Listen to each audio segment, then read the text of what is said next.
What's going on, football fans? It's me, J.R. Clark, coming at you pre-recorded from the mean streets of Atlanta. Not too far from Mercedes-Benz Stadium, where the Falcons are going to take on the Steelers on Sunday. But as I'm sitting here, grabbing me some breakfast this morning, thinking about, Sunday's game, and thinking about this team in and of it whole, I'm really starting to hone in on what this team needs as we go into this offseason. Obviously, consistent quarterback play at the very top of the list. Thanks to the underachieving Bucks, we are still in this race. So I don't think we're going to be seeing Desmond Ridder anytime soon. Now, there's a lot of reports coming out of the camp that the Falcons are really enjoying the progress that Ridder's making. So it's going to be interesting to keep an eye on that as we go throughout this offseason, as we even get into this offseason, really, to see if they're going to make a move as far as try to get a veteran quarterback, or if they're going to, peek out Stroud, Young, whoever else, Levis. Their scouts have been at those games that's been reported every week, but you would imagine that they would be. Not just for the QBs, but for the other players on those teams. Whether it's, defensive players on Ohio State or even a running back with Kentucky.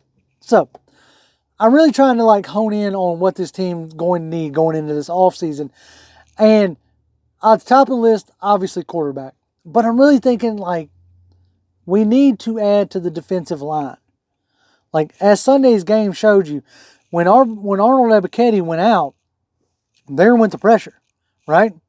Lorenzo Carter has been a nice rotational piece, and he's a guy I hope they can bring back at a reasonable price, but he can't lead the pass rush room, right?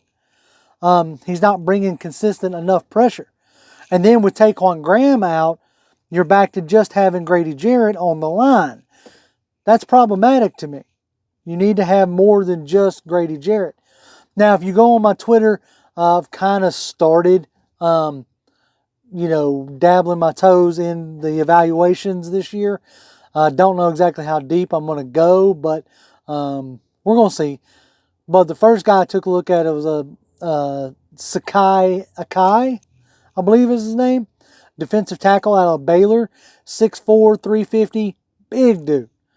Big guy. If y'all were all in on Jordan Davis last year, or even Travis Jones out of UConn, if y'all were on either one of those guys last year, then Akai is a guy who you should be all over. Real good at getting off of blocks and making, taking away cutback lanes. For a big guy, he's got some pass rush moves. He's a guy that early in this process I'm very high on. Obviously, we haven't seen if he's going to declare. I need to look and see if he's even a senior or not. But he's probably one of the best pieces on that Baylor defensive line, who have given people fits for the past couple of years now. So I would love to plug him in. He can play nose tackle, 3-tech, 4-eye. He can play at D-end in a 3-4 front. Very versatile player. I don't know if I would compare him to Vita Vea, but he does give you that same kind of feel. Right now, easily second-round guy, could vault himself into the first by the end of the process. So he's a guy that I got my eye on. I think we need a corner, another corner across A.J. Terrell. So there's a kid out of Oregon, Gonzalez, that people are hyping up on. Haven't really gotten into him yet, but I think cornerback is definitely a need. Right tackle is definitely a need. Left guard is obviously a need. I think Dahlman had a pretty good game. Given it's his first year starting, I'm willing to give Dahlman a chance, but we really need to lock down that left guard and right tackle spot, because that's a big deal. But outside of that, I think those are the main things, like D-line, edge rusher, cornerback, and O-line. Oh, so you need a whole team. Kind of.